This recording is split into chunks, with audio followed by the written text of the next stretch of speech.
Absolute और relative referencing समझने के बाद अब हम समझते हैं नेम्ड रेंजेस के बारे में, ठीक है।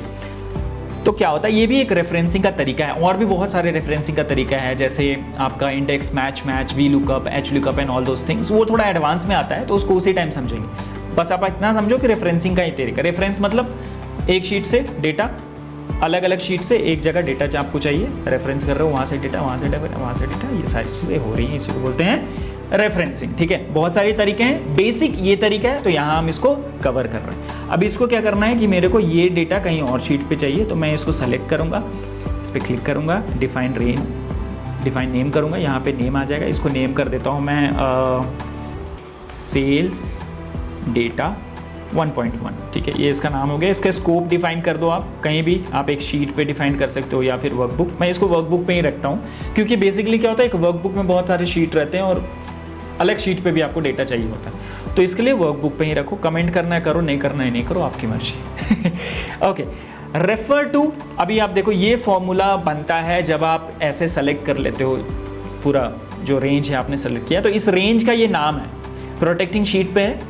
उसके बाद कहाँ से D6 से लेके आपका F23 तक है। तो इस तरीके से ये फंडा काम करता है। ओके कर दो, ये नेम आपका डिफाइन हो गया। बस नाम आप थोड़ा, अच्छा नेम ऑलरेडी एग्जिस्ट, सो हम इसको सेल्स डेटा 1.2 कर लेते हैं। हो सकता है मैंने कभी डिफाइन किया हो तो होगा, कोई इशू नहीं है। ओके कर लिया। अब आपका नाम जो है इस रेंज का वो हो गया है सेल्स डेटा 1.2।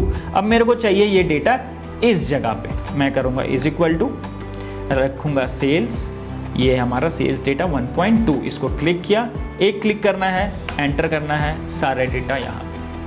कोई टेंशन नहीं, कुछ भी नहीं, पूरा का पूरा एक बार में एक क्लिक में डेटा उठ के दूसरे शीट पे आ जाता है। आप इसको यूज़ करो, मजे करो, कोई भी बात नहीं। सो ये होता है रेफरेंसिंग का दो बेसिक तरीका जिससे हम डेटा को कनेक्ट करते हैं। लेकिन जब डेटा बड़ा हो तो नेविगेट करना भी बहुत ज़रूरी है। Navigating sales, I have shown you कि कितने सारे सेल्स हैं हमारे एक शीट में, 10,000 से भी ज़्यादा। उन सबको नेविगेट करने के लिए तरीका है, बहुत सारे तरीके हैं, लेकिन मैं यहाँ पे बेसिक बता देता हूँ ताकि आपको शुरू में आसानी हो। Understanding and navigating sales. So जो बहुत सारे डेटा रहते हैं, जैसा ये है, बहुत सारे डेटा है, होता है इसके नीचे भी हो, ओके, तो वहाँ पे हमको एक जगह से दूसरी जगह नेविगेट करने के लिए कुछ बटन्स का यूज़ करते हैं, जो मैं दिखा देता हूँ यहाँ पे आपको। शायद यहाँ पे डेटा नहीं है उतना ज़्यादा, लेकिन फिर भी यहाँ पे आपको समझ में आ जाएगा। तो मुझे E6 जो सेल है उससे जाना है मुझे यहाँ पे E23। तो एक तो तरीका है कि यहाँ पे आया, मैं डाउन एरो प्रेस कर रहा हूँ और प्रेस करके यहाँ पे, जो कि काफ़ी ओल्ड एज तरीका है। मैं तो रेकमेंड नहीं करता हूँ ऐसा। अगर आपको डायरेक्टली यहाँ से यहाँ आना है तो इस सेल पे हो आप, कमांड दबाओ अगर आप मैकबुक यूज़ कर रहे हो, कंट्रोल दबाओ अगर आप विंडोज यूज़ कर रहे हो, और नीचे का एरो प्रेस कर दो, आप सीधे पहुँच जाओगे लास्ट डेटा में।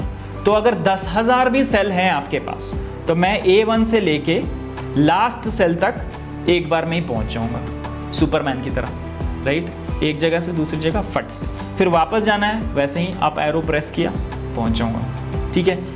राइट जाना है, राइट एरो प्रेस कर दिया एकदम एंड में, लेफ्ट जाना है, लेफ्ट एरो प्रेस कर दिया, ठीक है। तो ये सारी चीज़ें जो हैं वो आप आसानी से कर सकते हो, ताकि आप इतने बड़े शीट पे, जहाँ पे आप हो सकता है multiple data points, multiple sheets कर रहे हो, तो वहाँ पे आप एक जगह से दूसरी जगह आसानी से जा सकते हो।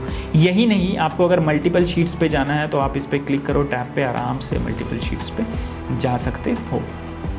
Easy to understand, easy to use, ज़्यादा ओवरवेलमिंग नहीं हो रहा है, परेशान नहीं हो रहे हो, आराम से बैठो। कोई भी डाउट हो चिल होके पूछो, कोई भी छोटा भी डाउट हो चिल होके पूछो, कोई टेंशन की बात नहीं।